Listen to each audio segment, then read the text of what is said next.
अब हम आपको उत्तर प्रदेश में मिल्कीपुर के महाभारत की खबर से भी खबरदार करते हैं, जहां आज मुख्यमंत्री योगी आदित्यनाथ ने समाजवादी पार्टी पर बड़े प्रहार किए।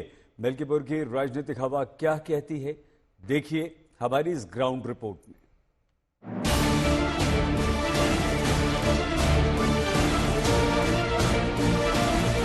मिल्कीपुर की पूरी तैयारी है।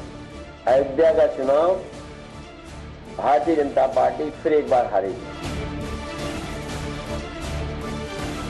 आपके विकास में बाधा है ये परिवारवाद और जातिवाद की राजनीति। मिल्कीपुर विधानसभा सीट पर उपचुनाव है और उससे पहले बहुत अधिक सियासी तनाव है। दोनों ही पार्टियों के लिए इस सीट को जीतना, यानी समाजवादी पार्टी और भारतीय जनता पार्टी के लिए इस सीट को जीतना बहुत ही ज्यादा जरूरी है, क्योंकि फैजाबाद लोकसभा सीट के नतीजों के बाद अयोध्या जनपद के अधीन पड़ने वाली ये मिल्कीपुर सीट जो है वो प्रतिष्ठा का प्रश्न बनी हुई है।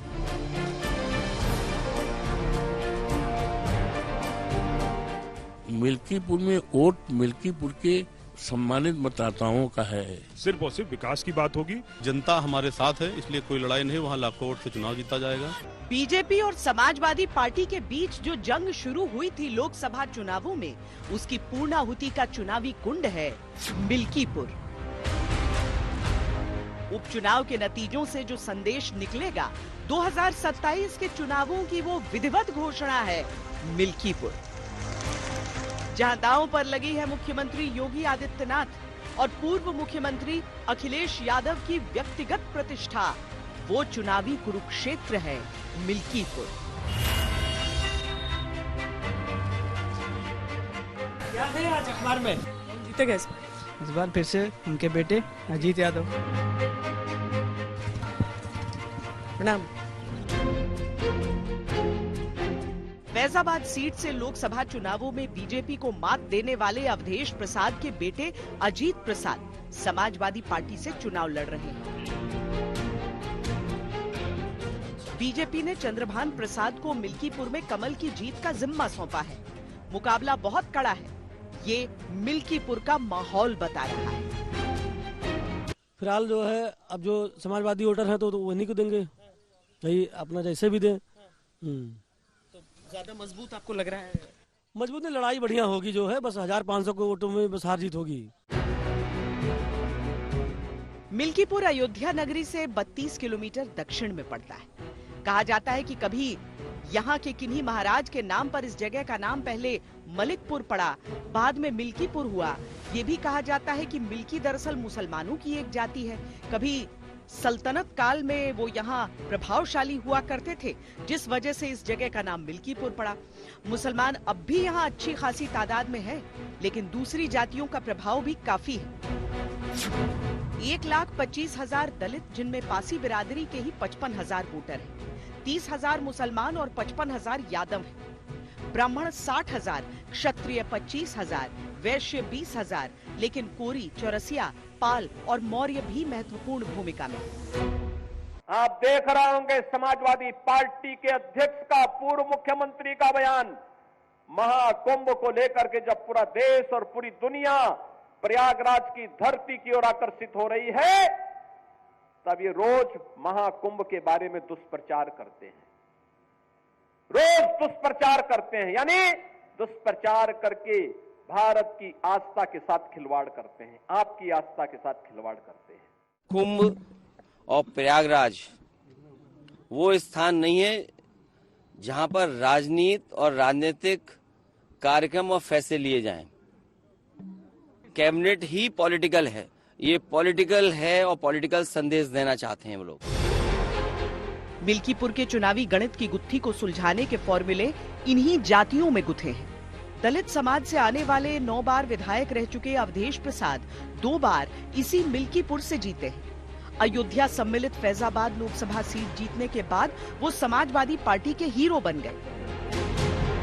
मिल्कीपुर में एक बार फिर उनकी परीक्षा है, क्योंकि समाजवादी पार्टी ने उनके बेटे पर अब दांव लगाया है। लोकसभा चुनाव आप सही कह रहे हैं कि बीजेपी एकदम बैकफुट पर वहां पर हो गई, पर क्या विधानसभा के जो उपचुनाव हुए, जो 7 निकाल लिए 9 में से, उससे कुछ फर्क पड़ा है आपको लगता है? उसकी वजह से आपको थोड़ा मिल्कीपुर को लेकर थोड़ा नॉट 0%। मैं आपके प्रति बहुत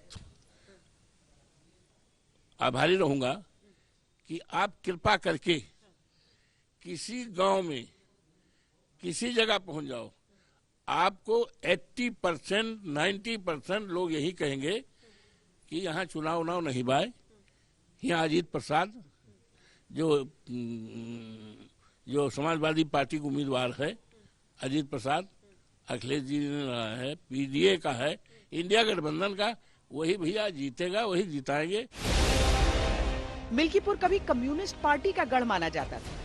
1967 में मिल्कीपुर विधानसभा सीट अस्तित्व में आने के बाद 3 बार कांग्रेस ने जीत दर्ज की, 1 बार जनसंघ ने और 2 बार बीजेपी ने, 1 बार बीएसपी ने और 5 बार समाजवादी पार्टी ने। समाजवादी पार्टी के प्रत्याशी 1998 में हुए उपचुनाव में पहली बार जीते। 2002 में भी इस सीट पर समाजवादी पार्टी की जीत हुई। 2004 के उपचुनाव में भी समाजवादी पार्टी जीती। 2012 और फिर 2022 में समाजवादी पार्टी के अवधेश प्रसाद जीते। अब तक इस सीट पर हुए दोनों उपचुनाव समाजवादी पार्टी ने जीते। इसको देखते हुए भी समाजवादी पार्टी का आत्मविश्वास बढ़ा हुआ है। ये जातिवाद की राजनीति वे लोग कर रहे हैं, एक परिवारवाद की राजनीति वे लोग कर रहे हैं जिन्होंने केवल और केवल अपने परिवार की चिंता की, जनता जनार्दन की चिंता नहीं की। ये गाड़ी बताई जा रही है कि इसमें बड़े लंबे समय से नामांकन के लिए भी जाते हैं, चुनाव प्रचार के लिए भी जाते हैं। लकी गाड़ी है।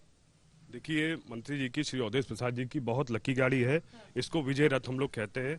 और इसमें शुरुआत से ही मंत्री जी श्री अवधेश प्रसाद जी ने नामांकन किया है और कभी पराजय का मुंह नहीं देखा। हमें विजेता ही मिली है इस जीत पे। मिल्कीपुर के इतिहास को समझते हुए बीजेपी जानती है कि आसान नहीं होगा समाजवादी पार्टी को मात देना। इसीलिए बीजेपी ने युद्ध स्तर पर तैयारी की है। मुख्यमंत्री योगी आदित्यनाथ खुद 4 बार मिल्कीपुर जा चुके हैं। इसके अलावा सरकार के 6 मंत्रियों और बीजेपी के कई वरिष्ठ पदाधिकारियों की प्रचार ड्यूटी मिल्कीपुर में लगी हुई है। 7 मोर्चों पर बीजेपी ने रणनीति का चक्रव्यूह तैयार किया है। युवा मोर्चा, महिला मोर्चा, ओबीसी मोर्चा, अनुसूचित जाति मोर्चा, अल्पसंख्यक मोर्चा, किसान मोर्चा, अनुसूचित जनजाति मोर्चा। मिल्कीपुर के मन में क्या है ये मिल्कीपुर जाने, लेकिन इतिहास रचा जाएगा, इसमें कोई संशय नहीं।